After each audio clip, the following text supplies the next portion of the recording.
저는 오선주입니다. 올해 57살이에요. 남편이 떠난 지 벌써 5년째죠. 그 뒤로 혼자 이 여인숙을 지켜왔습니다. 매일 객실 청소하고 손님 맞이하고 밤엔 빈방 정리하며 하루를 보냈어요. 시간이 지날수록 제 하루가 점점 무채색으로 변해갔죠. 손님 없는 날엔 시계 초침 소리만 들렸습니다. 손님이 문제가 아니었어요. 제 마음속 빈자리를 채워줄 사람이 필요했던 겁니다. 저녁이 되면 더 힘들었어요. 해가 지면 외로움도 함께 짙어졌죠. 가끔 딸 은지가 전화하면 목소리가 떨렸습니다. 엄마 잘 지내? 그럼 잘 지내지. 거짓말이었어요. 딸에게 걱정 끼치고 싶지 않았습니다. 밤에 객실 청소하다 창밖을 봤어요. 가로등 불빛 아래 부부가 걷고 있었죠. 남자가 여자 어깨에 손을 올리고 여자는 남자에게 기댄 채였습니다. 가슴이 저려왔어요. 나도 저랬었는데 남편과 팔짱 끼고 걷던 시절이 떠올랐죠. 청소를 마치고 로비로 내려왔습니다. 장부를 펼쳤지만 숫자가 눈에 안 들어왔어요. 이제 내 삶은 이렇게 흘러가나 보다. 혼자 중얼거렸습니다. 더 이상 누군가의 아내도 연인도 아닌 그저 여인숙 사장으로만 남은 인생이었죠. 창밖엔 가랑비가 내리기 시작했어요. 가을 끝자락에 비었습니다. 차갑고 쓸쓸한 빗소리가 유리창을 두드렸죠. 이 외로움이 언제까지 계속될까요? 그때는 몰랐습니다. 머지않아 제 삶에 변화가 찾아올 거라는 걸요. 그날 밤 방으로 돌아가 침대에 누웠습니다. 잠은 쉽게 오지 않았어요. 그렇게 또 하루를 마감했죠. 황혼의 고독 속에서요. 그런데 다음날 저녁 예상치 못한 일이 벌어졌습니다. 늦가을 비가 내리는 저녁이었어요. 로비에 앉아 있는데 누군가 문을 두드렸죠. 똑똑똑. 나직하지만 분명한 노크 소리였습니다. 문을 열자 낡은 가방을 맨 남자가 서 있었어요. 빗물에 젖은 어깨, 그리고 묵직한 눈빛을 가진 남자였죠. 방 있습니까? 낮고 차분한 목소리였습니다. 네, 있습니다. 남자는 고개를 끄덕이며 안으로 들어왔어요. 장우석이라는 이름의 62살 남자였습니다. 2층 203호실로 안내했죠. 남자는 짐을 풀며 방을 둘러봤어요. 그리고 벽에 삐뚤게 걸려있던 액자를 발견했습니다. 잠시 멈칫하더니 액자에 손을 뻗었어요. 천천히 조심스럽게 액자를 똑바로 고쳐 걸었죠. 아주 정성스러운 손길이었습니다. 복도에서 그 모습을 본 저는 멈춰섰어요. 이 사람 참 별나다. 그런 생각이 들었습니다. 손님들 중에 액자까지 신경 쓰는 사람은 처음이었거든요. 게다가 손길이 참 섬세했어요. 뭔가 마음이 따뜻한 사람 같았죠. 묘한 느낌이었습니다. 그냥 지나칠 수 없는 그런 느낌이요. 그때는 몰랐어요. 이 남자가 제 삶을 완전히 바꿔놓을 거라는 걸요. 장우석이라는 남자가 203호실 문을 닫자 저는 복도에 그대로 서 있었습니다. 방금 본 장면이 자꾸 머릿속에 맴돌았어요. 액자를 고치는 손길, 그 섬세하고 조심스러운 움직임이요. 이상했습니다. 여인숙을 운영한 지 10년이 넘었지만 저런 손님은 처음이었거든요. 대부분 손님들은 방에 들어가자마자 짐만 던져놓고 쉬거나 아니면 바로 나가버렸죠. 액자 하나에 신경 쓰는 사람은 없었어요. 1층으로 내려와 로비에 앉았습니다. 장부를 펼쳤지만 글씨가 눈에 안 들어왔어요. 자꾸 203호실 생각만 났죠. 저 남자는 대체 어떤 사람일까? 왜 혼자 여행을 다니는 걸까? 가족은 있을까? 궁금한 게 한두 가지가 아니었습니다. 하지만 손님 사생활을 캐묻는 건 예의가 아니죠. 그냥 궁금할 뿐이었어요. 다음 날 아침 일찍 객실 청소를 시작했습니다. 2층으로 올라가는데 203호실 문이 열려 있었어요. 노크를 했죠. 들어가도 될까요? 네, 괜찮습니다. 장우석의 목소리가 들렸습니다. 안으로 들어가자 남자는 창가에 서서 밖을 보고 있었어요. 등이 참 넓었습니다. 뭔가 든든해 보이는 체구였죠. 청소 좀 하겠습니다. 제가 말하자 장우석이 고개를 돌렸어요. 아, 네. 제가 나갈게요. 그러면서 방을 나가려 했습니다. 아니요, 괜찮아요. 그냥 계셔도 됩니다. 제가 말했죠. 남자는 잠시 망설이다 창가로 다시 돌아갔어요. 저는 침대 시트를 갈기 시작했습니다. 일하는 내내 남자의 존재가 느껴졌어요. 불편하다기보다는 뭔가 낯선 긴장감 같은 거였죠. 화장실을 청소하고 나와 쓰레기통을 비우려는데 장우석이 다가왔습니다. 제가 할게요. 남자가 손을 뻗었어요. 아니에요, 괜찮습니다. 제 일인걸요. 제가 말했지만 남자는 이미 쓰레기 봉투를 들고 있었습니다. 무거운 거 들면 안 되죠. 남자가 말했어요. 목소리가 참 차분했습니다. 저는 순간 말문이 막혔어요. 손님 중에 이런 사람이 있나 싶었죠. 쓰레기는 1층 뒤편에 버리면 됩니다. 제가 안내했어요. 남자는 고개를 끄덕이고 쓰레기 봉투를 들고 나갔습니다. 저는 그 뒷모습을 멍하니 바라봤어요. 이상한 사람이다. 그런데 나쁘지 않은 이상함이었죠. 오히려 마음이 따뜻해지는 느낌이었습니다. 점심때가 되자 장우석이 로비로 내려왔어요. 주변에 식당 추천해 주실 수 있나요? 남자가 물었습니다. 저는 근처 국밥집을 알려줬죠. 거기 국밥이 맛있어요. 장우석은 고개를 끄덕이며 나갔습니다. 1시간쯤 지나 돌아온 남자는 비닐봉지를 들고 있었어요. 사장님도 드세요. 남자가 비닐봉지를 건넸습니다. 안에는 따뜻한 국밥이 들어 있었죠. 아니에요, 괜찮습니다. 제가 손을 저었지만 남자는 그냥 카운터에 놓고 올라갔어요. 저는 비닐봉지를 들여다봤습니다. 김이 모락모락 나는 국밥이었어요. 가슴이 뭉클했습니다. 언제 누가 이렇게 제 밥을 챙겨줬나 싶었죠. 국밥을 떠먹는데 눈물이 날 것 같았어요. 왜 이렇게 마음이 약해졌는지 모르겠더군요. 오후엔 2층 복도 전등이 나갔습니다. 사다리를 가지고 올라가 전구를 갈아 끼우려는데 장우석이 나타났어요. 위험하니까 제가 할게요. 남자가 말했습니다. 아니에요. 제가 늘 하던 일인걸요. 제가 대답했지만 남자는 이미 사다리를 잡고 있었습니다. 올라가지 마세요. 제가 하겠습니다. 목소리에 단호함이 있었어요. 남자는 사다리에 올라가 전구를 갈아 끼우기 시작했습니다. 저는 아래서 사다리를 잡아줬죠. 남자의 손놀림이 능숙했어요. 금방 전구를 갈아 끼웠습니다. 불이 켜지자 복도가 환해졌죠. 남자가 사다리에서 내려왔어요. 다 됐습니다. 장우석이 말했습니다. 고맙습니다. 제가 말했죠. 남자는 그냥 미소만 지었습니다. 저녁이 되자 단골 손님 박만호가 들어왔어요. 술 냄새가 진동했습니다. 사장님, 오늘도 혼자야? 박만호가 비틀거리며 다가왔죠. 저는 뒤로 물러섰어요. 손님, 취하셨네요. 방으로 들어가세요. 제가 말했습니다.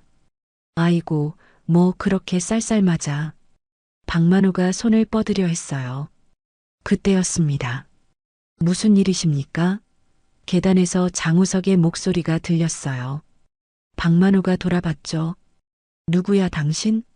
박만호가 따져 물었습니다. 손님입니다. 장우석이 차분하게 대답했어요. 그러면서 제 앞으로 다가왔습니다. 사장님께서 불편해 보이시는데요. 장우석의 목소리는 낮았지만 단단했어요. 박만호는 장우석을 노려봤습니다. 그러다 혀를 차며 계단을 올라갔죠. 발걸음이 비틀거렸어요. 저는 가슴을 쓸어내렸습니다. 장우석이 저를 돌아봤어요. 괜찮으세요? 남자가 물었습니다. 네, 괜찮아요. 고맙습니다. 제가 대답했죠. 남자는 고개를 끄덕였습니다. 저 손님 자주 저러세요? 장우석이 물었어요. 가끔요. 술만 드시면 그래요. 제가 대답했습니다. 조심하셔야겠습니다. 남자가 말했죠. 그 말에 저는 아무 대답도 못했어요. 조심하라는 말을 들은 게 얼마만인지 모르겠더군요. 그날 밤 방으로 돌아가 누웠습니다. 오늘 하루가 자꾸 떠올랐어요. 쓰레기를 들어주던 손길, 국밥을 사다 준 마음, 전구를 갈아 끼워주던 모습, 그리고 박만호로부터 저를 지켜준 순간까지요. 이 사람은 대체 뭐지? 왜 이렇게 친절한 거지? 궁금했습니다. 하지만 동시에 마음 한편이 따뜻해졌어요. 오랜만에 느끼는 감정이었죠. 누군가 제 곁에 있다는, 제가 혼자가 아니라는 그런 느낌이었습니다. 다음 날 아침도 여느 때처럼 시작됐습니다. 청소 도구를 챙겨 2층으로 올라갔어요. 오늘은 203호실부터 청소하기로 했죠. 문 앞에서 노크를 했습니다. 청소 들어가겠습니다. 대답이 없었어요. 아마 외출하신 것 같았습니다. 마스터키로 문을 열고 안으로 들어갔죠. 방은 깔끔하게 정돈되어 있었어요. 침대는 이미 정리되어 있었고 수건도 가지런히 개켜져 있었습니다. 이 사람 참 깔끔하네. 그런 생각을 하며 청소를 시작했어요. 침대 시트를 갈고 화장실을 닦고 바닥을 쓸었죠. 일을 하는데 문득 창밖이 보였습니다. 날씨가 참 좋았어요. 햇살이 따스하게 들어왔죠. 청소를 마치고 나오려는데 방문이 열렸습니다. 장우석이 들어왔어요. 손에는 큰 짐가방을 들고 있었죠. 아, 청소 중이셨군요. 남자가 말했습니다. 네, 거의 다 끝났어요. 제가 대답했죠. 남자는 고개를 끄덕이며 안으로 들어왔습니다. 짐이 꽤 무거워 보였어요. 장우석은 짐가방을 옮기려 했습니다. 옷장 쪽으로 가려는 것 같았어요. 저는 청소 도구를 챙기고 있었죠. 그때였습니다. 남자가 뒤로 물러서는 순간 저도 뒤로 돌아서려던 참이었어요. 우리는 그대로 부딪혔습니다. 쿵! 둔탁한 소리와 함께 제 몸이 앞으로 쏠렸죠. 아차 싶었어요. 균형을 잃고 넘어질 것 같았습니다. 그런데 장우석의 팔이 제 어깨를 잡았어요. 순간 저는 남자의 가슴에 파묻히듯 안겼습니다. 넓고 묵직한 체구였어요. 단단한 느낌이었죠. 심장 소리가 들렸습니다. 제 것인지 남자의 것인지 구분이 안 갔어요. 시간이 멈춘 것 같았습니다. 몇 초였을까요? 아니면 더 길었을까요? 잘 모르겠어요. 그저 남자의 온기만 느껴졌습니다. 따뜻했어요. 오랜만에 느껴보는 온기였죠. 가슴이 두근거렸습니다. 심장이 터질 것 같았어요. 얼굴이 뜨거워졌죠. 죄송합니다. 장우석의 목소리가 들렸어요. 낮고 차분한 목소리였지만 어딘가 떨리는 느낌이었습니다. 남자가 저를 조심스럽게 일으켜 세웠어요. 손이 제 팔에 닿아 있었죠. 저는 얼굴을 들 수가 없었습니다. 부끄러웠어요. 아니, 부끄럽다기보다는 당황스러웠죠. 아니에요. 제가 조심했어야 했는데. 저도 모르게 말이 나왔습니다. 목소리가 떨렸어요. 왜 이렇게 떨리는지 모르겠더군요. 손을 보니 파르르 떨리고 있었습니다. 얼른 주먹을 쥐었어요. 남자가 눈치채지 못하게요. 괜찮으세요? 장우석이 물었습니다. 고개를 들어 남자를 봤어요. 남자도 당황한 표정이었습니다. 귀가 살짝 빨개져 있었죠. 그 모습을 보니 제 얼굴은 더 뜨거워졌어요. 네, 괜찮아요. 겨우 대답했습니다. 남자는 손을 놓았어요. 그제야 저는 한 발짝 물러섰죠. 정적이 흘렀습니다. 서로 아무 말도 하지 않았어요. 뭐라고 말해야 할지 몰랐습니다. 공기가 무거웠죠. 아니, 무겁다기보다는 이상했어요. 뭔가 전에 없던 감정이 흐르고 있었습니다. 말로 설명할 수 없는 그런 느낌이었죠. 저는 청소 도구를 집어들었습니다. 그럼 청소 다 끝났으니 나가겠습니다. 얼른 말하고 밖으로 나왔어요. 문을 닫고 복도에 섰습니다. 가슴이 아직도 두근거렸어요. 손을 가슴에 얹었죠. 심장이 미친 듯이 뛰고 있었습니다. 이게 뭐지? 왜 이러는 거지? 스스로에게 물었어요. 복도 창가로 가서 밖을 봤습니다. 바람을 쐬어야 할 것 같았어요. 얼굴이 너무 뜨거웠거든요. 창문을 열자 시원한 바람이 들어왔습니다. 깊게 숨을 들이쉬었죠. 진정하자. 아무것도 아니야. 그냥 부딪힌 거잖아. 스스로에게 말했습니다. 하지만 가슴은 진정되지 않았어요. 그때 남자의 체온이 떠올랐습니다. 따뜻했던 그 온기, 단단했던 가슴, 조심스럽게 저를 잡아준 손길이요. 오랜만이었어요. 이렇게 누군가와 가까이 있었던 게요. 남편이 떠난 뒤로 처음이었습니다. 5년 만에 느껴본 온기였죠. 그게 이렇게 낯설 줄 몰랐어요. 1층으로 내려왔습니다. 로비 거울을 봤어요. 얼굴이 새빨갛게 달아올라 있었습니다. 손으로 뺨을 만졌죠. 뜨겁더군요. 물을 마셨습니다. 찬물을 한 컵 마셨지만 얼굴은 식지 않았어요. 의자에 앉았습니다. 심호흡을 했죠. 진정해야 했어요. 오후가 되어도 그 순간이 자꾸 떠올랐습니다. 일을 하면서도, 장부를 정리하면서도, 저녁을 먹으면서도요. 계속 생각났어요. 부딪혔을 때의 그 느낌, 남자의 온기, 두근거리던 심장 소리가요. 이상했습니다. 왜 이렇게 신경이 쓰이는지 몰랐어요. 저녁 때 장우석이 로비로 내려왔습니다.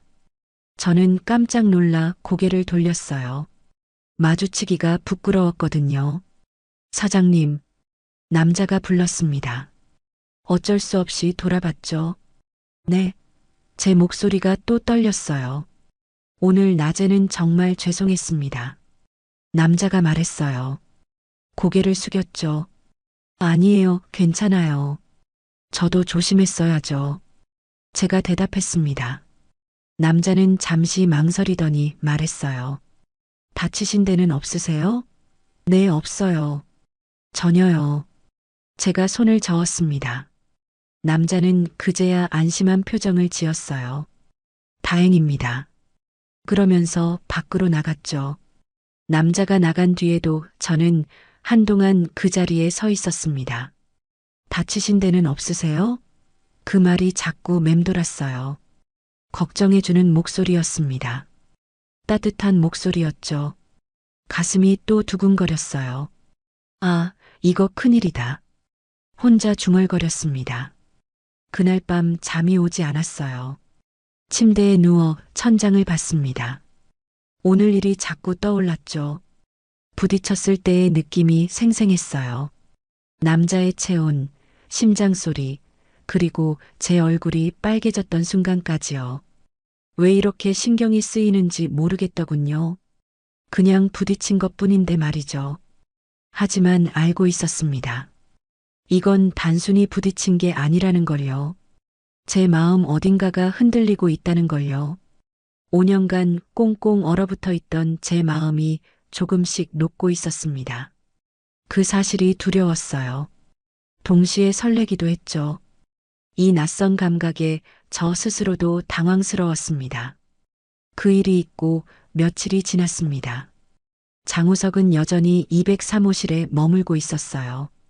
그런데 이상한 일이 생기기 시작했죠. 여인숙 곳곳이 조금씩 달라지고 있었습니다. 제가 손대지 않았는데 말이에요.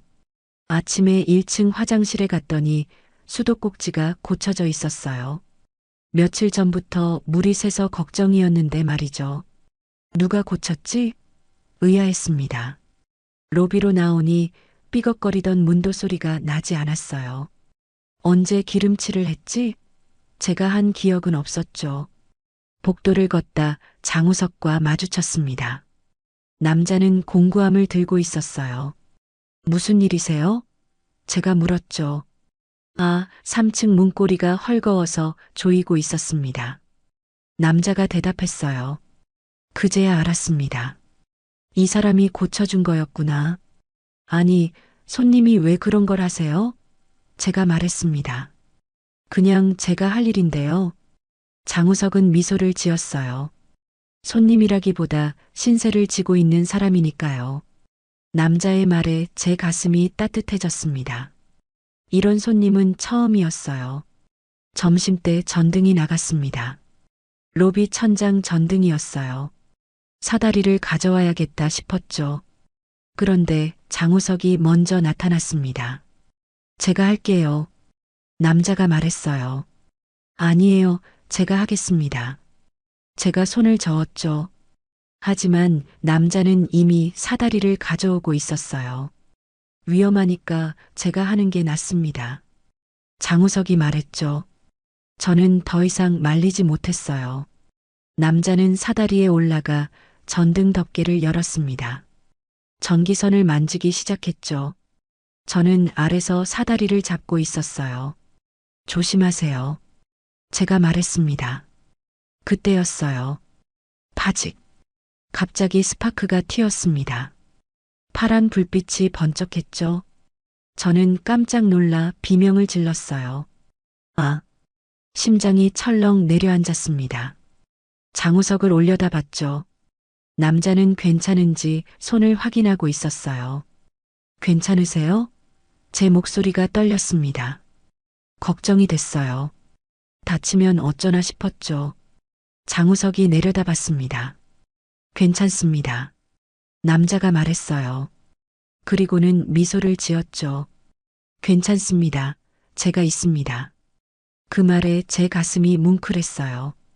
제가 있습니다. 그 한마디가 이렇게 큰 위로가 될 줄 몰랐습니다. 5년 동안 혼자 모든 걸 해결해 왔거든요. 전등도 수도꼭지도 문고리도 다 혼자 고쳤어요. 누구 하나 도와주는 사람 없이요. 그런데 이제는 누군가 제가 있다고 말해주는 겁니다. 보호받고 있다는 느낌이었어요. 안도감이 밀려왔죠. 남자는 전등을 다 고치고 내려왔습니다. 불이 환하게 켜졌어요. 다 됐습니다. 장우석이 말했죠. 고맙습니다. 정말 고마워요. 제가 말했습니다. 목소리에 감정이 실렸어요. 남자는 그저 고개만 끄덕였죠. 그때 계단에서 발소리가 들렸습니다. 박만호였어요. 술 냄새를 풍기며 내려오고 있었죠. 오, 사장님. 오늘은 남자랑 다정하네. 박만호가 비웃듯 말했습니다. 저는 눈살을 찌푸렸어요. 손님 취하셨어요. 제가 말했죠. 사장님, 이런 남자 믿다가 큰일 나요. 박만호가 장우석을 가리키며 말했습니다. 어디서 온지도 모르는 남자잖아요. 혹시 사기꾼 아니에요? 비아냥거리는 목소리였어요. 제 얼굴이 굳어졌습니다. 손님 말 조심하세요. 제가 단호하게 말했죠. 장우석은 아무 말도 하지 않았어요. 그저 묵묵히 공구함을 정리하고 있었습니다. 침착한 모습이었죠. 오히려 박만호가 더 흥분했어요. 아이고, 사장님이 벌써 넘어갔네. 박만호가 혀를 찼습니다. 그리고는 비틀거리며 밖으로 나가버렸죠. 박만호가 나가자 정적이 흘렀습니다. 저는 장우석을 봤어요. 남자는 여전히 침착한 표정이었습니다. 신경 쓰지 마세요. 제가 말했죠. 장우석은 고개를 끄덕였어요. 괜찮습니다. 익숙합니다. 남자가 말했습니다. 그 말에 제 가슴이 아팠어요. 오후에 장우석은 또 여인숙 곳곳을 고쳤습니다. 2층 복도 난간, 계단 손잡이, 심지어 제 방문까지요. 남자는 묵묵히 일했어요. 말없이 조용히 하지만 정성스럽게요. 그 모습을 보며 제 마음이 자꾸 흔들렸습니다. 저녁이 되자 남자가 로비로 내려왔어요. 손에 때가 묻어 있었습니다. 수고하셨어요. 제가 말했죠. 장우석은 손을 씻으며 말했습니다. 아니에요. 별거 아닙니다. 하지만 저에겐 별거가 아니었어요. 큰 도움이었죠. 아까 그 손님 말은 신경 쓰지 마세요. 제가 다시 말했습니다. 원래 술만 드시면 저래요. 장우석은 미소를 지었어요. 괜찮습니다. 사장님이 힘드실 것 같아 걱정입니다. 남자가 말했죠. 그 말에 제 눈시울이 뜨거워졌어요. 누군가 저를 걱정해 준 게 얼마만인지 몰랐습니다. 그날 밤 방에 누워 생각했어요. 장우석이라는 사람은 대체 누구일까? 왜 이렇게 친절한 걸까? 왜 여인숙을 고쳐주는 걸까? 그리고 왜 제 마음을 자꾸 흔드는 걸까? 답을 알 수 없었습니다. 하지만 한 가지는 확실했어요. 이 사람이 있어서 든든하다는 거요. 보호받고 있다는 느낌이 이렇게 좋을 줄 몰랐습니다. 오랜만에 느껴보는 안도감이었죠. 다음 날 아침 쌀 배달이 왔습니다. 20kg짜리 쌀자루 5개였어요. 창고까지 옮겨야 했죠. 배달 기사가 현관에만 놓고 갔습니다. 저는 쌀자루를 하나씩 들기 시작했어요. 무거웠지만 늘 하던 일이었죠.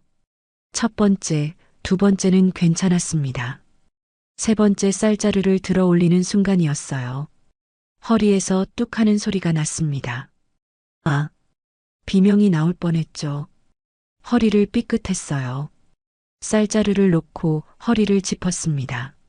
아파서 제대로 펼 수가 없었어요. 식은땀이 났죠. 그때 장우석이 나타났습니다. 어디 다치셨어요? 남자가 급하게 다가왔어요. 제 허리를 짚고 있는 모습을 본 거죠. 괜찮아요, 괜찮습니다. 저는 손을 저었지만 목소리가 떨렸어요. 남자는 제 팔을 잡았습니다. 안으로 들어가세요. 쌀은 제가 옮기겠습니다. 단호한 목소리였어요. 아니에요, 제가 할 일인데.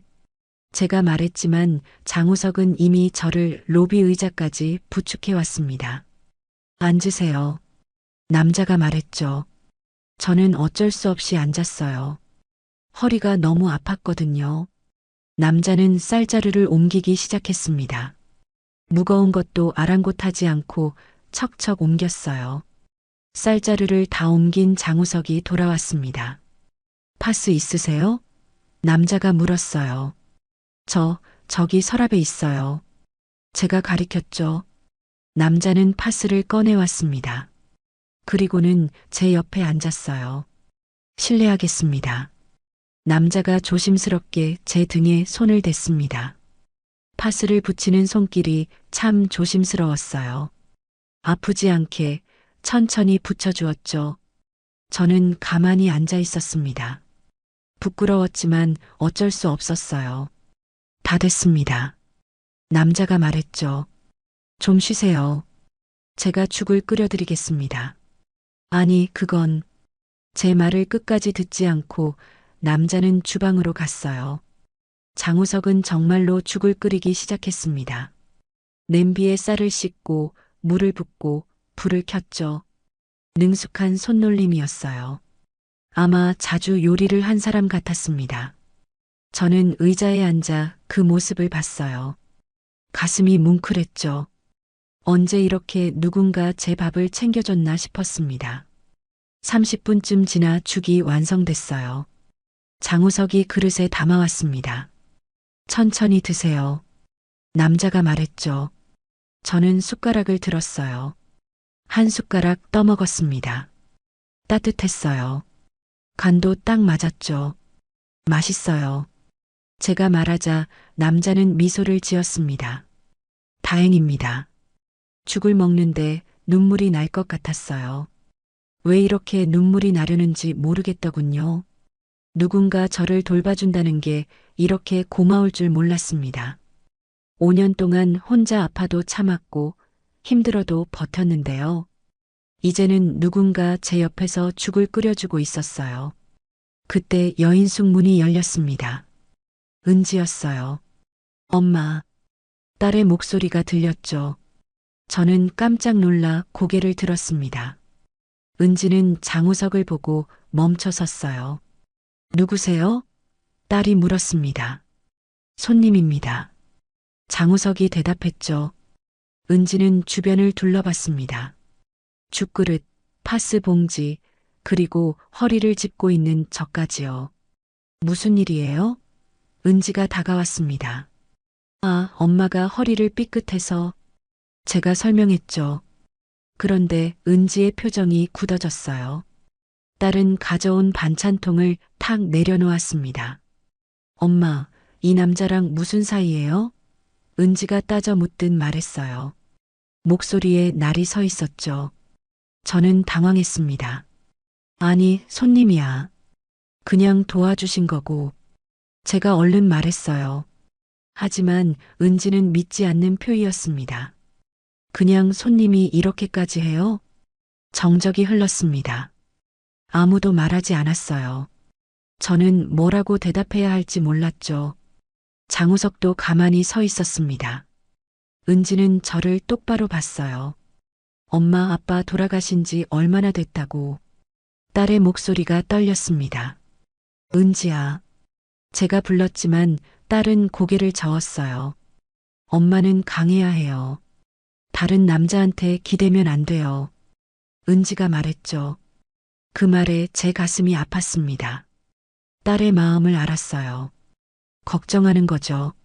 하지만 동시에 서러웠습니다. 저도 외롭다는 걸 딸은 모르는 것 같았어요.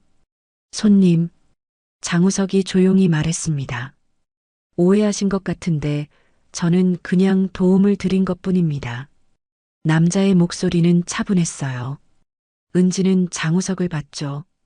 도움이요? 죽까지 끓여주면서요? 딸의 목소리에 비웃음이 섞여 있었습니다. 은지야, 그렇게 말하는 거 아니야. 제가 말했어요. 목소리에 힘을 줬죠. 딸은 저를 봤습니다. 눈에 눈물이 고여 있었어요. 엄마가 다시 다치면 어떡해요. 저는 엄마가 또 혼자 남겨질까봐 무서워요. 은지가 말했습니다. 그제야 알았어요. 딸이 무서워하고 있었다는 걸요. 저는 자리에서 일어났습니다. 허리가 아팠지만 참았어요. 은지에게 다가가 손을 잡았죠. 은지야, 엄마 괜찮아. 제가 말했습니다. 딸은 고개를 숙였어요. 울고 있었습니다. 저는 딸을 안았어요. 괜찮아, 다 괜찮아. 계속 말했죠. 장우석은 묵묵히 서 있었습니다. 떠나지도 말하지도 않았어요. 그저 조용히 제 곁을 지키고 있었죠. 그 모습이 고마웠습니다. 은지는 제 품에서 한참을 울었어요. 저는 딸의 등을 쓰다듬으며 생각했습니다. 제가 행복해질 자격이 있을까? 다시 누군가를 마음에 담아도 될까? 그 답을 아직 몰랐어요. 하지만 한 가지는 확실했습니다. 장우석이라는 사람이 제 곁에 있다는 것, 그것만으로도 제 마음은 따뜻해지고 있었죠. 은지가 돌아간 뒤 며칠이 지났습니다. 딸과의 관계는 여전히 어색했어요. 전화 통화도 전보다 짧아졌죠. 저는 그게 마음에 걸렸습니다. 하지만 어쩔 수 없었어요. 장우석은 여전히 여인숙에 머물고 있었고, 저는 점점 더 그 사람에게 마음이 가고 있었으니까요. 어느 날 밤이었습니다. 새벽 2시쯤 됐을까요? 잠에서 깼어요. 왠지 모르게 불안한 느낌이 들었죠. 귀를 기울였습니다. 아래층에서 무슨 소리가 들렸어요. 쿵쿵거리는 소리, 그리고 고함 소리였습니다. 저는 가운을 걸치고 방문을 열었어요. 복도에 나서자 술 냄새가 진동했습니다.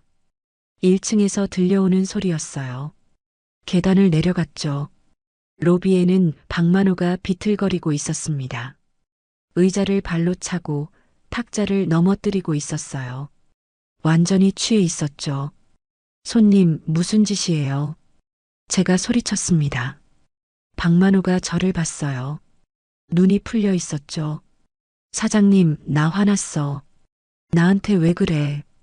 박만호가 중얼거렸습니다. 술 취한 헛소리였어요. 방으로 들어가세요. 제가 단호하게 말했죠. 싫어, 안 가. 박만호가 소리쳤습니다. 그리고는 비틀거리며 보일러실 쪽으로 갔어요. 거기 가시면 안 됩니다. 제가 따라갔죠. 하지만 박만호는 이미 보일러실 문을 열고 들어갔습니다. 뭔가 불길한 예감이 들었어요. 잠시 뒤 연기 냄새가 났습니다. 타는 냄새였어요. 제 심장이 철렁 내려앉았죠. 불이야. 소리치며 보일러실로 뛰어갔습니다. 문을 열자 연기가 쏟아져 나왔어요. 박만호가 뭔가 건드렸던 거죠. 불길이 벽을 타고 올라가고 있었습니다. 박만호는 이미 밖으로 도망간 뒤였어요. 저는 소화기를 찾았습니다. 하지만 불은 이미 커지고 있었죠. 연기가 점점 짙어졌어요. 숨을 쉬기 힘들었습니다. 기침이 나왔죠. 눈도 따가웠어요. 119에 신고해야 했습니다. 휴대폰을 꺼내려는데 손이 떨렸어요. 연기 때문에 앞이 잘 안 보였죠. 로비로 나가려 했지만 연기가 복도까지 차올랐습니다. 길을 잃은 것 같았어요. 어디가 어딘지 구분이 안 갔죠. 바닥에 엎드렸습니다. 연기는 위로 올라간다는 걸 알고 있었어요. 기어서 나가야 했죠. 하지만 방향을 잃었습니다. 어디로 가야 할지 몰랐어요. 공포가 밀려왔습니다. 이대로 죽는 건 아닐까? 그런 생각이 들었죠. 선주 씨, 멀리서 장우석의 목소리가 들렸습니다. 여기 있어요. 제가 소리쳤죠. 목소리가 잘 나오지 않았어요. 기침만 계속 나왔습니다. 선주 씨, 목소리가 가까워졌어요. 연기 속에서 장우석의 모습이 보였습니다. 남자는 젖은 수건으로 코와 입을 막고 있었어요. 제게 다가와 손을 뻗었죠. 제 손을 잡았습니다. 단단하고 따뜻한 손이었어요. 제가 데리고 나가겠습니다. 장우석이 말했습니다.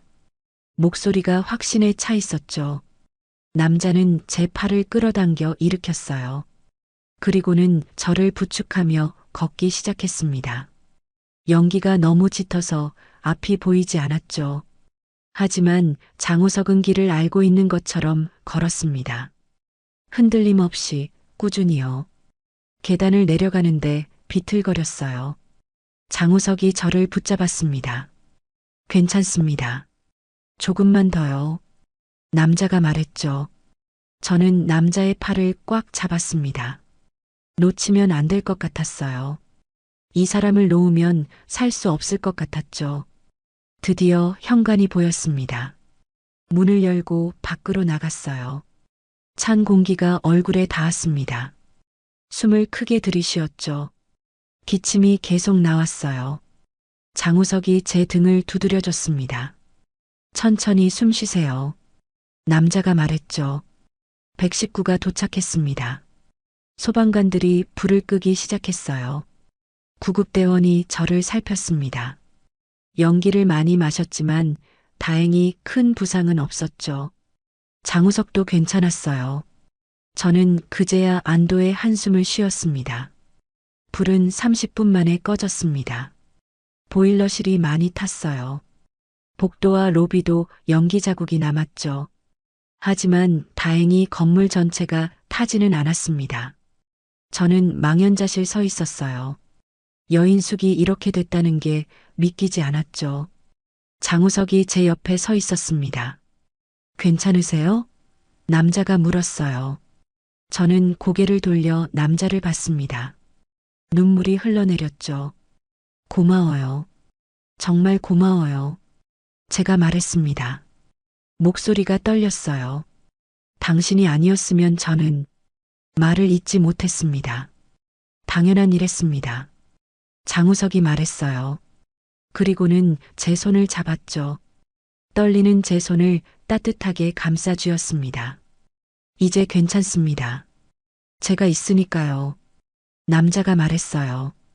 그 순간 깨달았습니다. 이 사람 없으면 안 된다는 걸요. 5년 동안 혼자 살아왔습니다. 혼자서도 충분하다고 생각했어요.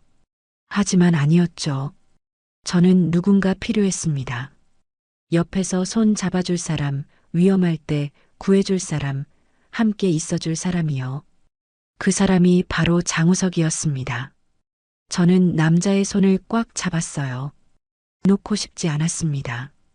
이 따뜻한 손을, 이 든든한 사람을 놓치고 싶지 않았죠. 눈물이 계속 흘렀습니다. 두려움 때문인지, 안도감 때문인지, 아니면 고마움 때문인지 잘 모르겠었어요. 아마 다 섞여 있었을 겁니다. 장우석은 아무 말 없이 제 손을 잡고 있었어요. 그것만으로도 충분했습니다. 화재 이후 일주일이 지났습니다. 여인숙은 복구 중이었어요.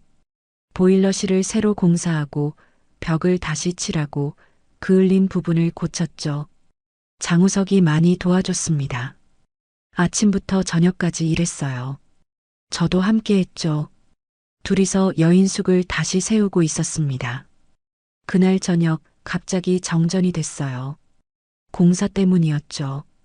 전기 작업을 하다 보니 잠시 전기를 차단해야 했습니다. 어둠이 내렸어요. 저는 로비에서 촛불을 찾았습니다. 서랍 안에 있던 양초를 꺼내 불을 켰죠. 작은 불빛이 어둠을 밝혔습니다. 장우석이 내려왔어요. 정전됐나 보네요. 남자가 말했습니다. 네, 공사 때문이에요. 곧 복구될 거예요. 제가 대답했죠.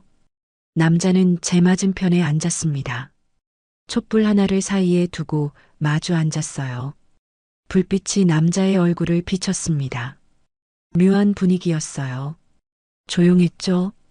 밖에서는 바람 소리만 들렸습니다. 촛불이 흔들렸어요. 그림자도 함께 흔들렸죠. 저는 남자를 봤습니다. 장우석도 저를 보고 있었어요. 시선이 마주쳤죠. 선주 씨. 장우석이 먼저 입을 열었습니다. 네. 제가 대답했어요. 남자는 잠시 망설이더니 말했죠. 제가 드릴 말씀이 있습니다. 목소리가 진지했어요. 저는 긴장했습니다. 가슴이 두근거렸죠. 저는 오래 혼자 살았습니다. 장우석이 말했어요. 아내를 일찍 떠나보냈죠. 그 뒤로 혼자였어요. 외로웠지만 견딜만 했습니다. 남자의 목소리가 낮아졌어요. 그런데 이 여인숙에 오고 나서 달라졌습니다. 선주 씨를 만나고 나서요. 제 심장이 더 빨리 뛰었습니다. 남자의 말을 듣는데 숨이 막혔어요. 장우석은 계속 말했습니다. 선주 씨는 강한 분입니다. 혼자서도 이 여인숙을 지켜왔죠. 하지만 외로워 보였어요. 저와 똑같이요. 남자가 저를 봤습니다. 눈빛이 따뜻했어요. 저는 생각했습니다. 장우석이 말했죠. 이제 남은 생을 어떻게 살아야 할까? 그냥 혼자 떠돌다 끝낼까? 아니면 누군가와 함께 걸어갈까? 남자가 손을 뻗었어요. 제 손 위에 남자의 손이 얹어졌습니다. 따뜻했죠. 선주 씨, 남은 생 함께 걸어가고 싶습니다. 장우석이 말했어요. 목소리가 떨렸습니다. 저와 함께 해주시겠습니까? 남자가 제 손을 꽉 잡았죠. 저는 말문이 막혔습니다. 눈물이 흘러내렸어요. 가슴이 뭉클했습니다. 이렇게 고백을 받은 게 얼마만인지 몰랐어요. 아니, 이런 진심 어린 고백은 처음인 것 같았습니다. 남편과의 사랑도 좋았지만 이건 달랐어요. 황혼의 나이에 서로의 외로움을 아는 사람끼리의 고백이었죠. 더 깊고 더 절실했습니다. 저도 제가 입을 열었어요. 목소리가 떨렸습니다. 저도 외로웠어요. 혼자서는 버틸 수 없을 것 같았죠. 눈물이 계속 흘렀습니다. 그런데 당신이 왔어요. 제 곁에 머물러 줬죠. 저는 남자의 손을 잡았습니다. 내 마음도 그래요. 함께 하고 싶어요. 장우석의 눈에도 눈물이 고였습니다. 남자는 제 손을 두 손으로 감싸 쥐었어요. 고맙습니다. 남자가 말했죠. 정말 고맙습니다. 우리는 그렇게 손을 잡고 있었어요. 촛불만이 우리를 비추고 있었죠. 그때였습니다. 현관문이 열렸어요. 은지였습니다. 엄마, 딸의 목소리가 들렸죠. 저는 깜짝 놀라 고개를 들었어요. 은지는 우리를 보고 멈춰 섰습니다. 손을 잡고 있는 우리를요. 딸의 표정이 굳어졌습니다. 엄마, 은지가 다시 불렀어요. 목소리가 떨렸죠. 저는 손을 놓으려 했습니다. 하지만 장우석이 제 손을 놓지 않았어요. 오히려 더 꽉 잡았죠. 남자는 은지를 봤습니다. 침착한 표정이었어요. 은지는 천천히 다가왔습니다. 우리 앞에 섰죠. 딸은 저를 봤습니다. 그리고 장우석을 봤어요. 다시 저를 봤죠. 입술을 깨물고 있었습니다. 눈에 눈물이 고여 있었어요. 엄마가 행복하세요? 은지가 물었습니다. 저는 대답을 못했어요. 뭐라고 말해야 할지 몰랐죠. 은지는 고개를 숙였습니다.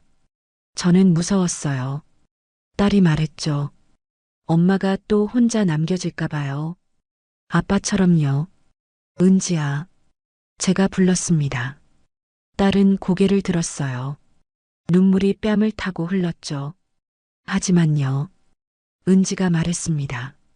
엄마가 외로워하는 것도 무서워요. 혼자 우는 엄마를 보는 게 더 무서웠어요. 저는 자리에서 일어났습니다. 은지에게 다가가 안았어요. 딸은 제 품에서 울었습니다. 저도 울었죠. 미안해. 엄마가 미안해. 제가 말했습니다. 걱정시켜서 미안해요. 은지는 고개를 저었어요. 아니에요. 제가 이기적이었어요.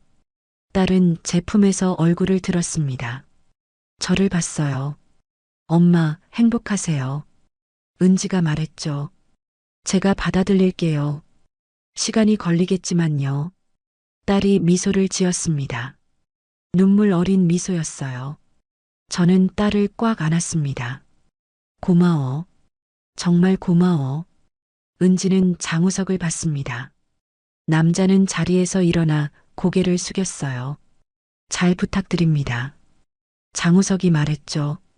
제 어머니를 부탁합니다. 은지가 대답했습니다. 목소리가 단호했어요.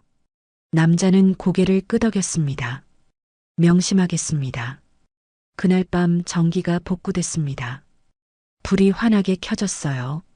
하지만 저는 촛불이 더 좋았습니다. 그 작은 불빛 아래서 고백을 나눴으니까요. 그리고 딸의 축복을 받았으니까요. 제 인생의 새로운 시작이 찾아온 밤이었습니다. 더 이상 혼자가 아니었어요. 이제 함께 걸어갈 사람이 생겼죠. 그 사실만으로도 제 가슴은 벅차올랐습니다. 여인숙 복구가 끝났습니다. 한 달이 걸렸어요. 새로 칠한 벽은 깨끗했고 고쳐진 보일러실도 말끔했죠. 여인숙은 예전보다 더 좋아 보였습니다. 장우석과 함께 일군 결과였어요. 그 과정에서 우리는 더 가까워졌죠. 어느 날 아침이었습니다. 203호실 문이 열려 있었어요. 안을 보니 장우석이 짐을 싸고 있었습니다. 가방에 옷을 넣고 세면도구를 챙기고 있었죠. 제 가슴이 철렁 내려앉았어요. 떠나시는 거예요? 제가 물었습니다. 장우석은 잠시 멈췄어요. 저를 봤죠. 네, 이제 복구도 끝났으니 떠날 때가 된 것 같습니다. 남자가 말했어요. 목소리가 담담했습니다. 하지만 손은 떨리고 있었죠. 짐을 싸는 손이 자꾸 멈췄어요. 저는 문 앞에 서서 남자를 봤습니다. 가슴이 답답했어요. 떠나면 안 되는데 함께 있기로 했잖아요. 그런 생각이 들었죠. 하지만 입이 떨어지지 않았어요. 뭐라고 말해야 할지 몰랐습니다. 그저 남자를 바라만 봤죠. 장우석은 짐을 다 쌌습니다. 가방 지퍼를 닫았어요. 그리고 방을 둘러봤죠. 한 달 넘게 머문 방이었습니다. 남자의 표정이 씁쓸해 보였어요. 떠나고 싶지 않은 것 같았죠. 하지만 가방을 들었습니다. 그동안 신세 많이 졌습니다. 장우석이 제게 말했어요. 고마웠습니다.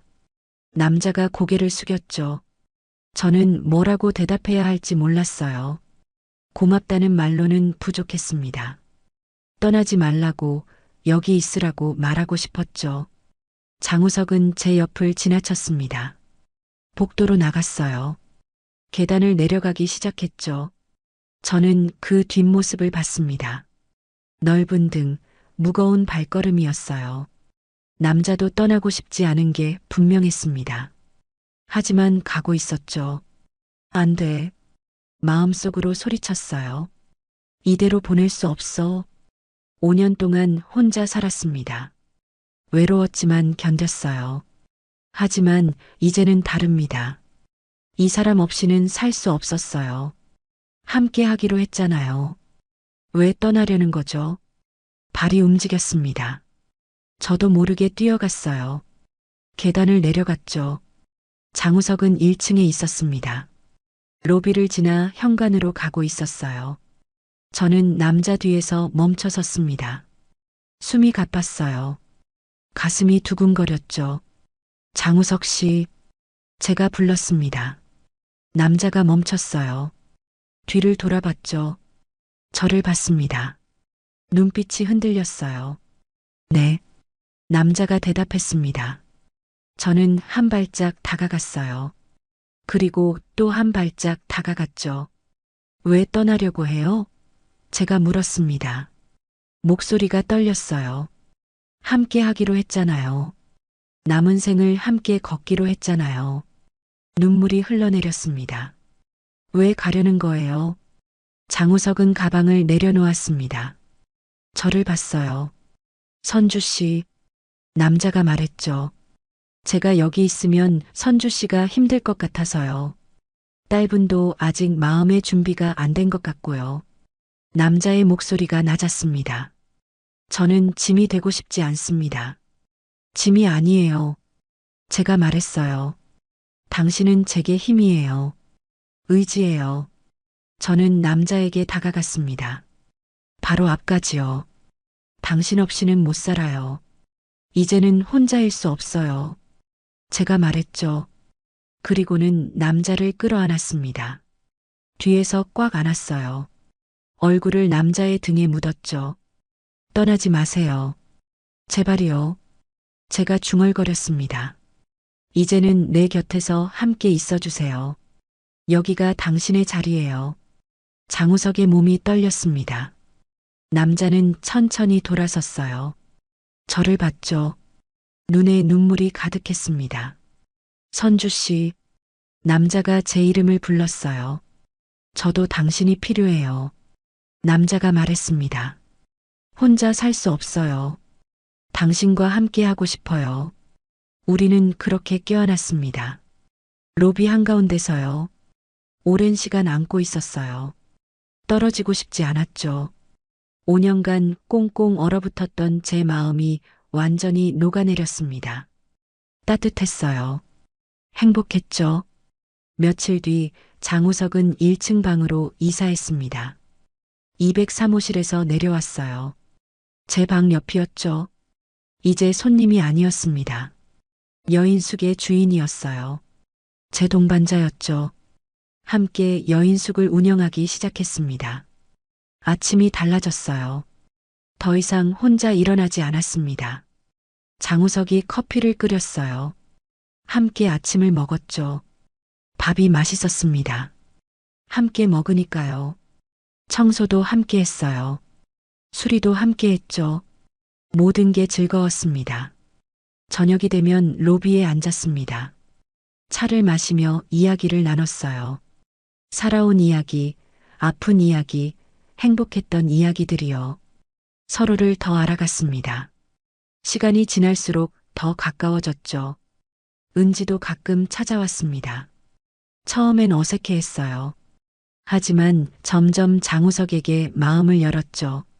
남자가 진심으로 저를 아낀다는 걸 알았으니까요. 딸도 이제는 웃으며 인사했습니다. 잘 부탁드려요. 은지가 말했죠. 여인숙은 변했습니다. 더 이상 쓸쓸한 공간이 아니었어요. 웃음소리가 가득했죠. 손님들도 느꼈습니다. 여기 분위기 참 좋네요. 손님들이 말했어요. 사장님들 보기 좋습니다. 그런 말을 들으면 가슴이 뿌듯했죠. 밤이 되면 장우석과 손을 잡고 걸었습니다. 여인숙 주변을요. 별이 빛나는 밤이었어요. 남자의 손은 따뜻했습니다. 단단했죠. 이 손을 놓지 않으리라 다짐했어요. 남은 생을 함께 걸어가리라 약속했죠. 57세에 찾은 새로운 사랑이었습니다. 늦은 나이에 만난 동반자였어요. 하지만 늦지 않았습니다. 오히려 딱 맞는 시기였죠. 서로의 외로움을 알고 서로의 아픔을 이해하고 서로를 진심으로 아끼는 사랑이었으니까요. 황혼의 동반자, 그게 바로 우리였습니다. 여인숙은 이제 사랑의 보금자리가 됐어요. 우리의 보금자리요. 안녕하세요. 저는 장인호라고 합니다. 올해 73이에요. 아내가 세상을 떠난 지 벌써 12년이 흘렀습니다. 처음엔 하루하루가 지옥 같았죠. 그런데 사람이란 참 신기한 존재입니다. 아무리 큰 슬픔도 시간이 지나면 일상에 묻혀버리거든요. 저는 매일 아침 6시에 눈을 뜹니다. 세수를 하고 간단한 아침을 챙겨 먹죠. 토스트 한 장에 우유 한 잔, 그게 전부였습니다. 예전엔 아내가 정성스럽게 차려주던 아침 식탁이 있었는데 이젠 그런 것도 사치처럼 느껴집니다. 아침을 먹고 나면 동네 공원으로 산책을 나갑니다. 항상 같은 코스죠. 연못을 한 바퀴 돌고 벤치에 앉아서 책을 읽습니다. 주로 옛날 문학 작품들이었어요. 젊은 시절 교사로 일할 때 학생들과 함께 읽던 그런 책들 말입니다. 공원에서 만나는 사람들은 대부분 저와 비슷한 나이의 어르신들입니다. 가끔 인사를 나누긴 하지만 깊은 대화는 하지 않았어요. 서로의 외로움을 건드리지 않으려는 배려 같은 것이었죠. 점심은 집에서 혼자 해결합니다. 간단한 라면이나 밥 한 그릇이면 충분했어요. 예전엔 반찬 종류가 10개는 넘었는데 이젠 김치 하나면 배부르다고 느낍니다. 오후엔 주로 집에서 시간을 보냅니다. 텔레비전을 보거나 음악을 듣죠. 클래식을 좋아해서 베토벤이나 모차르트를 자주 틀어놓곤 했습니다. 조용한 선율이 적막한 집안을 가득 채워줄 때면 잠시나마 외로움을 잊을 수 있었거든요. 저녁도 마찬가지입니다. 혼자 먹는 밥은 아무 맛이 없었어요. 그래도 규칙적으로 챙겨 먹으려고 노력했습니다. 교장으로 일할 때부터 몸에 밴 습관이었죠. 규칙적인 생활이 건강을 지키는 첫걸음이라고 항상 말하곤 했으니까요. 하지만 밤이 되면 정말 힘들었습니다. 텔레비전 소리만 덩그러니 울리는 거실에 앉아 있으면 아내가 그리워졌어요. 함께 드라마를 보며 이런저런 이야기를 나누던 그 시간들 말입니다. 그렇게 하루하루 똑같은 일상을 반복하며 지내고 있었습니다. 외롭긴 했지만 이게 나름 안정적인 삶이라고 생각했어요. 더 이상 누구에게 상처받을 일도 없고 걱정할 일도 없었으니까요. 그런데 어느 날 우연히 주민센터 앞을 지나가다가 공지사항을 보게 되었습니다. 서예 수업이 새로 개설된다는 내용이었죠. 예전부터 붓글씨에 관심이 있었던 저는 주저하지 않고 신청했습니다. 첫 수업날 교실에 들어서니 이미 몇 분이 앉아 계셨습니다. 모두 저와 비슷한 연배의 분들이었어요. 조용히 구석자리에 앉아서 준비를 하고 있는데 갑자기 환한 웃음소리가 들렸습니다. 교실 문이 열리며 한 여성분이 들어오셨어요. 나이는 저보다 5살 정도 어려 보였고 옷차림도 깔끔했습니다. 그런데 무엇보다 인상적인 건 말순 씨의 밝은 표정이었어요. 안녕하세요. 처음 뵙는 분들이 많네요. 말순 씨는 자연스럽게 사람들과 인사를 나누며 자리를 잡았습니다. 저는 조용히 앉아서 그 모습을 지켜봤어요. 오랜만에 보는 활기찬 모습이었거든요. 수업이 시작되고 선생님이 기본적인 붙잡는 법부터 설명해 주셨습니다. 저는 조용히 따라하며 글씨를 써내려 갔어요. 그런데 옆에서 작은 한숨 소리가 들렸습니다. 아이고, 이게 생각보다 어렵네요. 바로 아까 그 여성분이었습니다. 붓을 든 손이 조금 떨리는 것 같았어요. 저도 모르게 말을 건넸습니다. 처음에는 다들 그래요. 천천히 하시면 됩니다. 아, 감사해요. 혹시 전에 해보신 적 있으세요? 조금은 해봤습니다. 독학으로요. 그렇게 우리는 자연스럽게 대화를 나누기 시작했습니다. 말순 씨는 저보다 5살 어린 68세였고 5년 전에 남편을 여의었다고 하셨습니다. 수업이 끝난 후 말순 씨가 먼저 말을 걸어왔습니다. 오늘 정말 도움 많이 받았어요. 다음 주에도 잘 부탁드려요. 저야말로 오랜만에 즐거운 시간이었습니다. 그 말이 진심이었어요. 정말 오랜만에 누군가와 자연스러운 대화를 나눈 것 같았거든요. 집으로 돌아가는 길, 발걸음이 평소보다 가벼웠습니다. 그날 밤 잠자리에 들면서 생각해 봤어요. 오늘 하루는 왠지 다른 날과 달랐습니다. 누군가의 밝은 웃음소리를 듣고 자연스러운 대화를 나눈 것만으로도 마음 한편이 따뜻해졌거든요. 하지만 동시에 조금 무서웠습니다. 혼자 지내는 것에 익숙해졌다고 생각했는데 단 몇 시간의 만남만으로도 이렇게 마음이 흔들린다는 게 말이에요. 12년 동안 꽁꽁 얼려놓았던 마음 한구석에 작은 균열이 생긴 것 같았습니다. 그 다음 주 저는 평소보다 일찍 서예 수업장에 도착했습니다.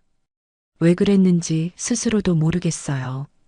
그냥 마음이 조금 설렜거든요. 말순 씨를 다시 만날 수 있다는 생각에 말입니다. 교실 문이 열리며 말순 씨가 들어왔습니다. 지난주와 똑같은 환한 미소를 지으며 말이죠. 어머, 인호 씨, 벌써 오셨네요. 일찍 와서 연습 좀 하려고요. 정말 열심히 하시는구나. 저도 좀 가르쳐 주세요. 그날부터 우리는 수업 전후로 자주 이야기를 나누게 되었습니다. 처음엔 서예에 관한 이야기였지만 점점 일상적인 대화로 넘어갔어요.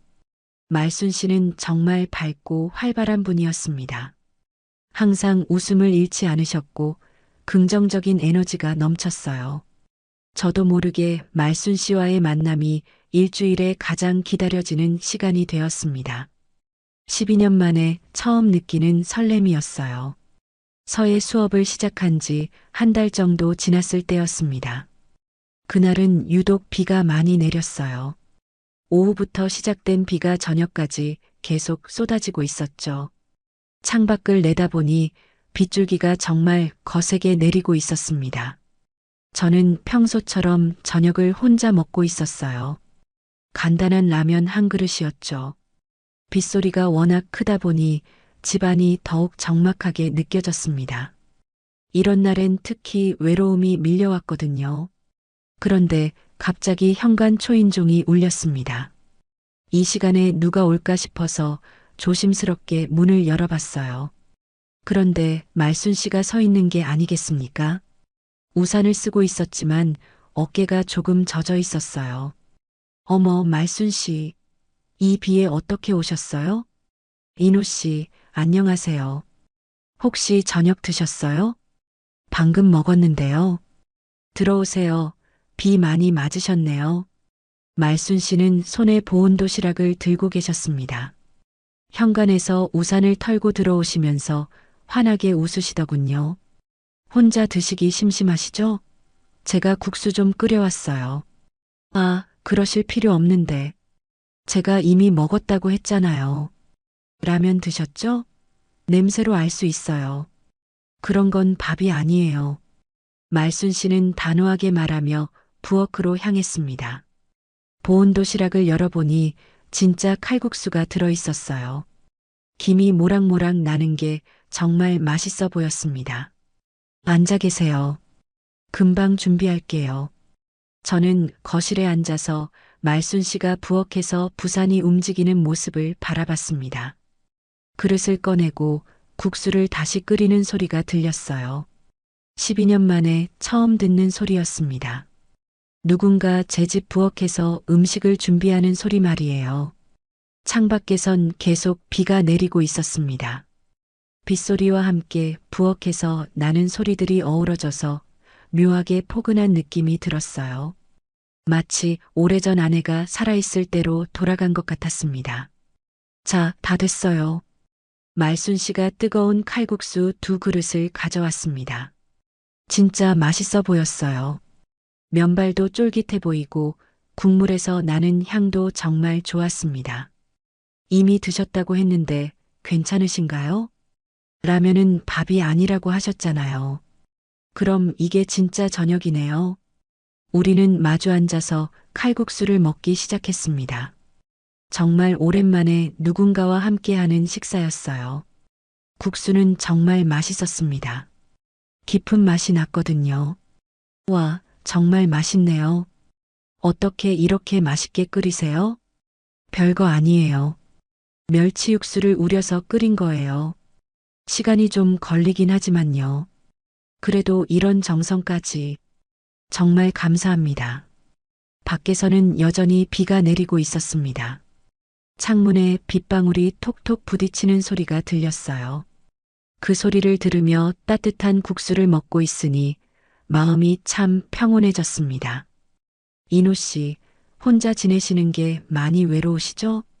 말순 씨가 조심스럽게 물어봤습니다. 갑작스러운 질문에 숟가락을 잠시 멈췄어요. 그런가요? 익숙해졌다고 생각했는데. 저도 그랬어요. 처음엔 정말 힘들었거든요. 말순 씨의 표정이 조금 어두워졌습니다. 평소의 밝은 모습과는 다른 표정이었어요. 남편 돌아가시고 나서 어떠셨어요? 처음 몇 년은 정말 지옥 같았어요. 특히 밤이 힘들었죠.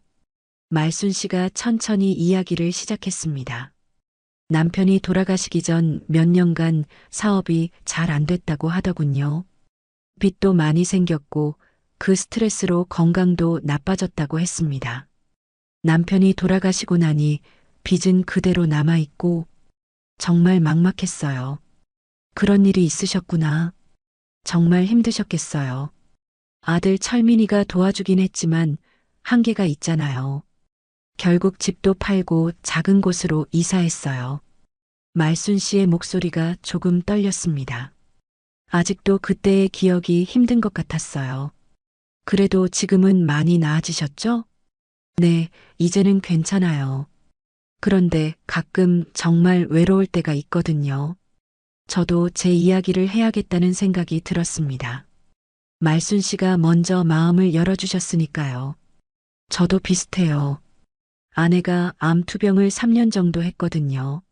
말순 씨가 고개를 들어 저를 바라봤습니다. 진지한 표정이었어요. 처음엔 금방 나을 줄 알았어요. 의사들도 희망적이라고 했고요. 힘드셨겠어요. 병원비도 많이 들었고 간병하느라 교장직도 일찍 그만뒀어요. 그때의 기억들이 하나둘씩 떠올랐습니다. 병원 복도에서 밤을 새웠던 날들, 아내의 손을 잡고 기도했던 순간들 말이에요. 마지막엔 정말 많이 아파했어요.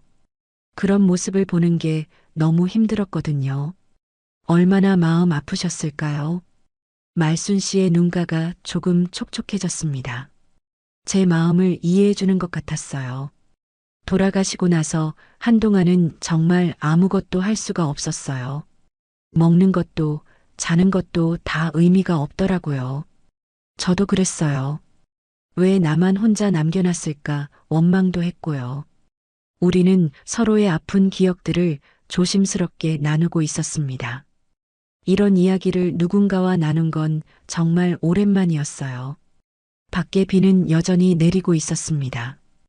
하지만 더 이상 외롭게 느껴지지 않았어요.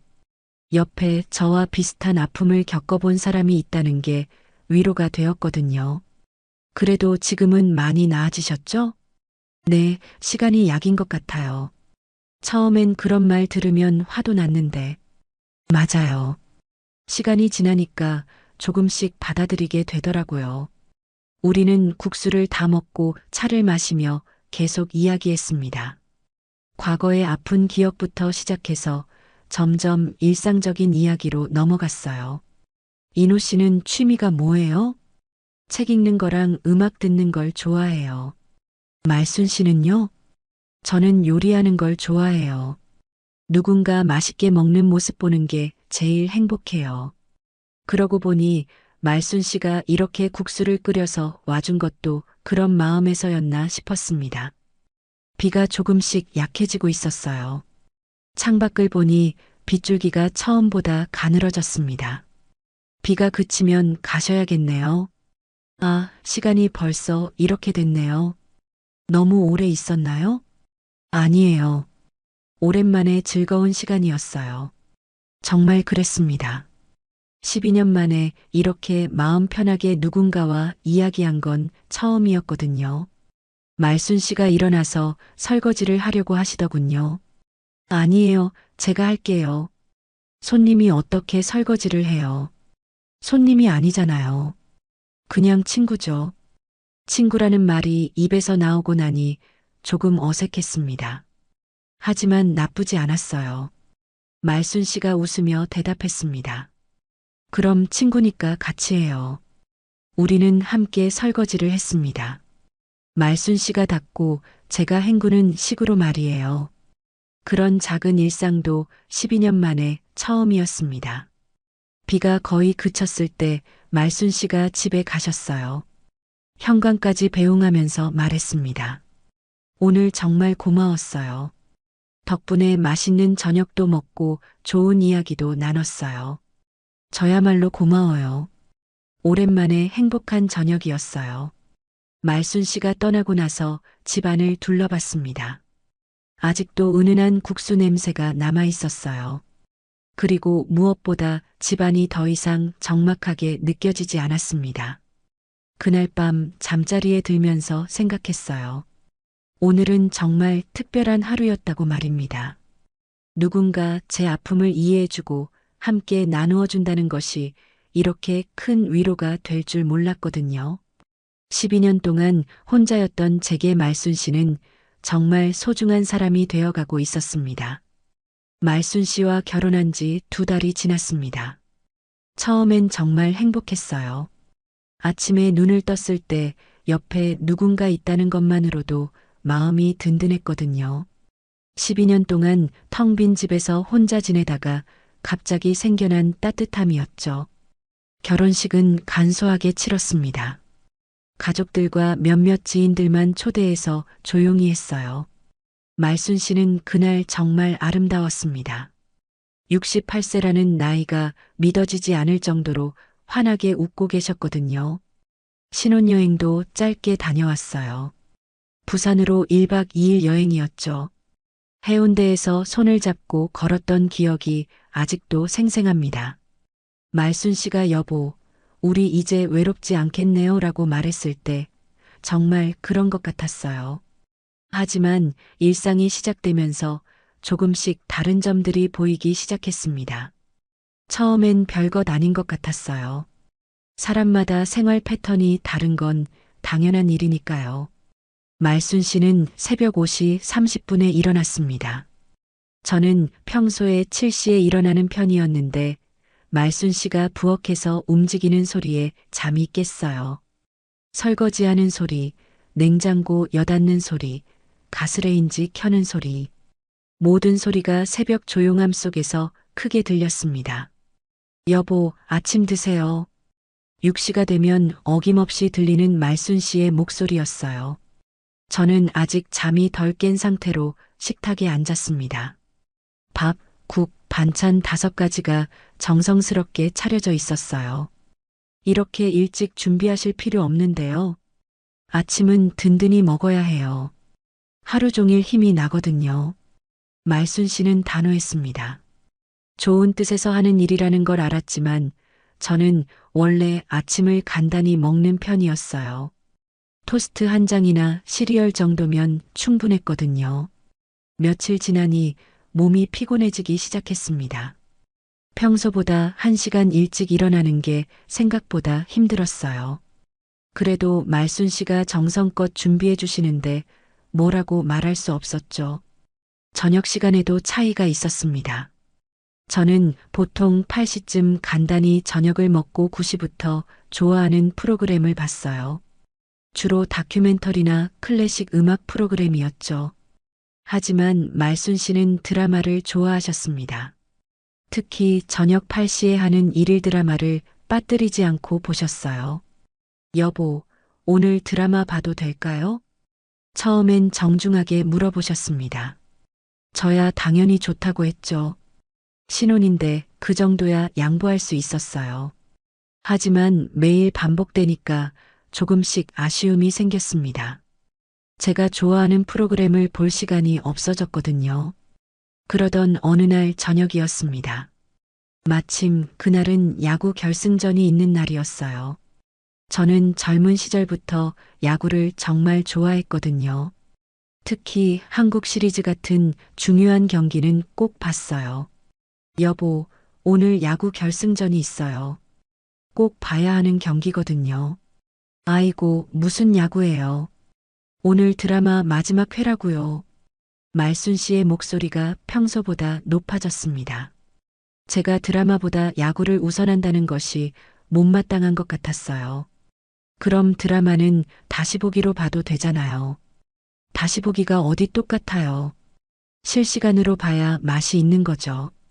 리모컨을 두고 실랑이가 벌어졌습니다. 어색한 상황이었어요. 결혼한 지 2달밖에 안 됐는데 벌써 이런 다툼을 하고 있다니 말이에요. 그럼 제가 안방에서 작은 텔레비전으로 볼게요. 결국 제가 먼저 양보했습니다.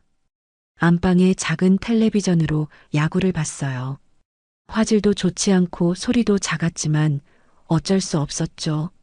하지만 마음은 편하지 않았습니다. 제 집인데도 눈치를 봐야 한다는 생각이 들었거든요.